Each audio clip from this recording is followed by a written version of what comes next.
Skeptics podcast.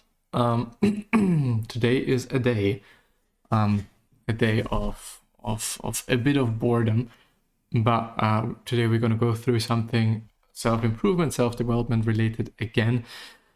I guess that I want to start with a bit of Seth Godin again. I would say it's quite a good start to get into some rather useful thoughts, and maybe from there we'll go to other topics and other things and other whatever. So yeah, I'm gonna show you. There we go. Here we are. And the very latest one is simple techniques for complex projects. Warm up the machines that take a long time. First, stress test the go/no parts parts of the project as early as possible. If the cost is low, replace dependent processes with parallel ones. Do the difficult parts when energy is high and the budget hasn't been depleted. Ship before you run out of time or money. Invest in slack buffers for any critical dependent components. Budgets are a tool and not a weapon. Trash early, then lock down decisions and don't change them. Assign each task to the least expensive, least busy people able to get the job done. This is probably not the project manager. Prioritize feedback from people with taste, skill, and influence, not proximity or volume. I want to underline that. Prioritize feedback from people with taste, skill, and influence, not proximity or volume. Just, a bit of feedback from the right person is better than just, some feedback that you actually do not really need from so many people. Identify go/no-go points based on irreversible actions or unrecoverable costs. Yeah. Things that are reversible, you can do them rather fast. Things that are irreversible, you should probably do them really carefully.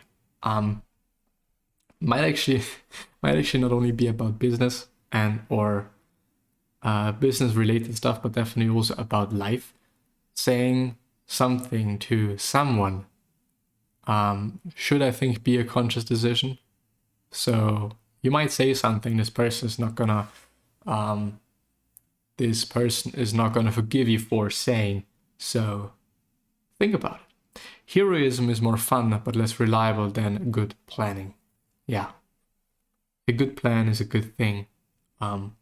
Good plan makes you able to, I think, do things better and faster at lower effort and lower cost, I would argue. But I would also argue doing things long term and also thinking long term, in the sense of, well, this is something that I'm doing right now, but the bigger goal is this, that, and the other thing that's, maybe quite distant in the future. But still, it is really motivating because I'm having this goal and I want to fulfill this goal. I want to get to that place, but I may be quite maybe not exhausted, but I may be unhappy at this point in time because I don't want to do this particular work, for example. But I think thinking long term in general is a good idea. Conspicuous non-consumption. One way to show status is by demonstrating how many resources you have. A bespoke suit, a huge graduation party, a fancy building, a bully who physically intimidates, or an angry driver who cuts you off in traffic are each working to show their status and strength. But it is also possible to demonstrate security and confidence by doing precisely the opposite. The billionaire in a t-shirt, the person who holds the door open and lets you go first in line, there are also demonstrations of status. These are also demonstrations. The interesting question is whether someone has status. It is whether they are gutsy enough to demonstrate it by making things better for others. Yeah. The status of being maybe intellectually gifted, the status of being a good thinker. I definitely prefer the latter, being the one that actually has a lot, but is not showing it. The person that is holding the door open for everyone and anyone and so on and so forth. But I would say I think it is still quite difficult for some people, and I do quite also understand it, that it may seem not really, maybe, I think it's poor phrasing, but it may not seem really confident to be a good person, maybe, to be a nice person. Maybe this is also my mind, maybe this is definitely something that I have to think about more, but I have a feeling that, often it is viewed as more confident to be an asshole rather than, or compared to, being a good person. So, but I mean, these are some thoughts, these are some visions that that should be and have to be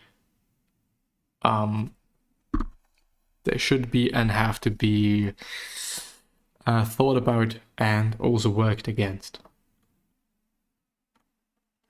Is it a t-shirt brand? Not all projects become t-shirt brands, nor should they. The risk is in thinking you're building one when you're not. T-shirt worthy brands are a very small subset of the world, of the whole. The question is, would your customer want to wear your logo on a t-shirt? And then why? If you're creating identity, possibility, connection, and giving folks status, it is easy to see how you could build a t-shirt brand in just about any field. Sports teams do it for a living. Google had a t-shirt brand for a long time, and so does Penguin Magic and even Footstool. I'm not sure though that many people want a t-shirt from BMO Bank, Marriott, I don't know, or International Paper. Netflix might be, Roku isn't. Of course, no t-shirt brand is for everyone, and that is part of the point. If you're simply providing a good service at a good price, perhaps you don't need to go to all those meetings and waste so much time and money on branding. Why would someone want to wear your name around town? What's in it for them? Who built that? And the t-shirts will take care of themselves. Go build that. Yeah, I think the best question there is, what is in it for them? I think it is in general a question that is so fucking important. When I am trying to get a job, it makes sense to think about what my employer might want to have. Probably a person that, does things rather well, maybe. But on the other hand, probably also a person that can deal with the team and is a nice person and so on and so forth. On one hand, on the other hand, of course, also when I'm having a brand, when I'm having a product, when I'm having a podcast, I don't know, what is in it for them? I get my money, but of course I have to provide something. I have to put out something, the content, the whatever. And this is, well, I think this is often overlooked also by having ads. When I'm getting some shitty ad on Instagram or wherever around something that I do not really care, there is nothing in it for me because I'm just the wrong audience. On the other hand, even if I may be the right audience, sometimes it's just, okay, this is our new product, buy it for this, that, and the other thing, but what do I get out of this? There's not even like some discount, even though, I mean, that's a completely different discussion now. I, for example, I really can't care less about some discount that I could get on X, Y, and Z. I really don't care. But some people care, some people want to do that. Some people want to have the discount. Some people want to whatever. Which is good, which is fine. We are all different. Even though maybe your audience or one's audience or target group might be just people that do a certain thing or live a certain life. Anyway.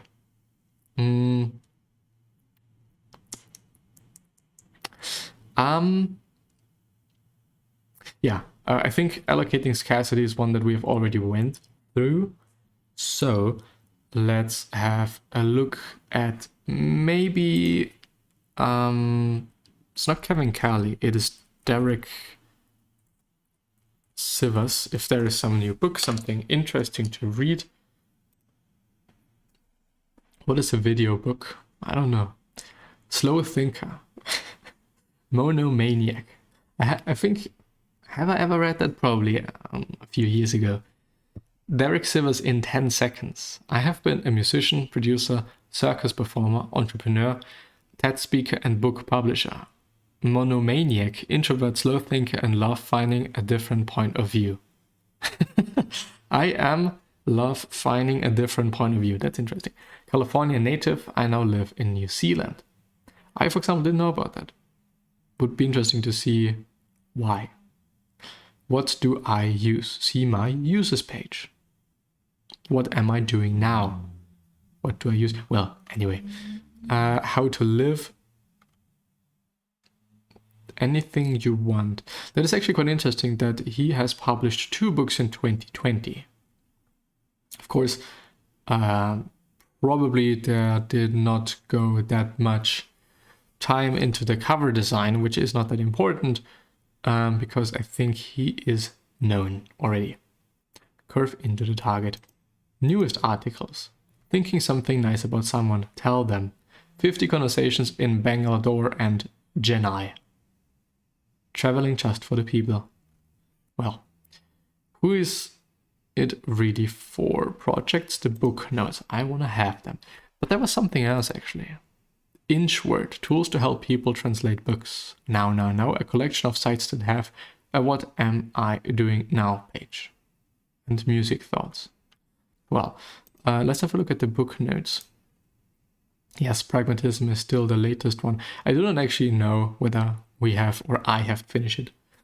Mistakes were made, but not by me, by Carol Tavris. This is a 0 out of 10. That's interesting. It is interesting that this exists, a book written by a computer. The human authors created the questions, GPT-3 answered them. The humans published it only lightly edited. The content is supposed to be about the meaning of life, but the answers are extremely vague and uninteresting, no matter who wrote them, so not worth reading, but worth knowing this exists and may become more common. May be the case, yeah, but may also not be the case. Self-fulfilling beliefs focus on what is helpful to believe about a situation and it can become true. Lets me think of, or reminds me of, Pragmatism, told in a weird way of a fictional guy getting on an airplane to speak at a conference.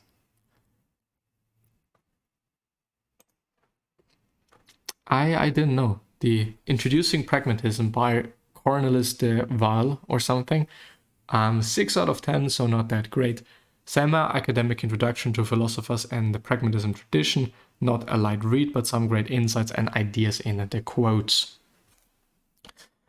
So my notes, enormous progress in the applied sciences. While we got a better grip on the world, it became more difficult to argue that we can know its true nature.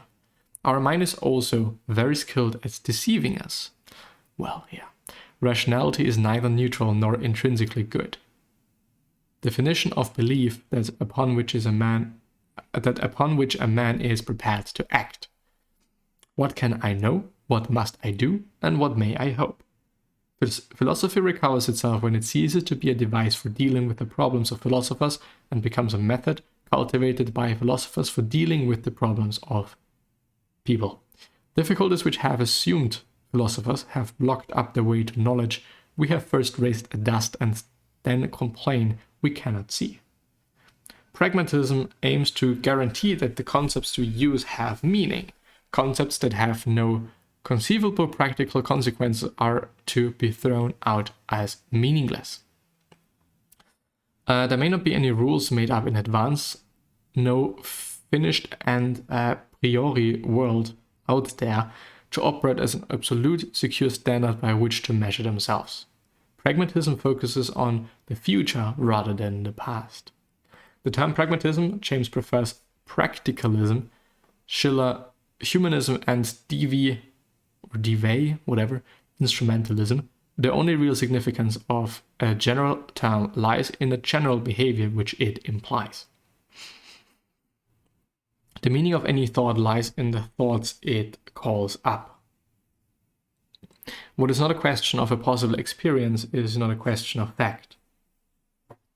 Doubting is very much like having an itch. It requires immediate action directed to its relief.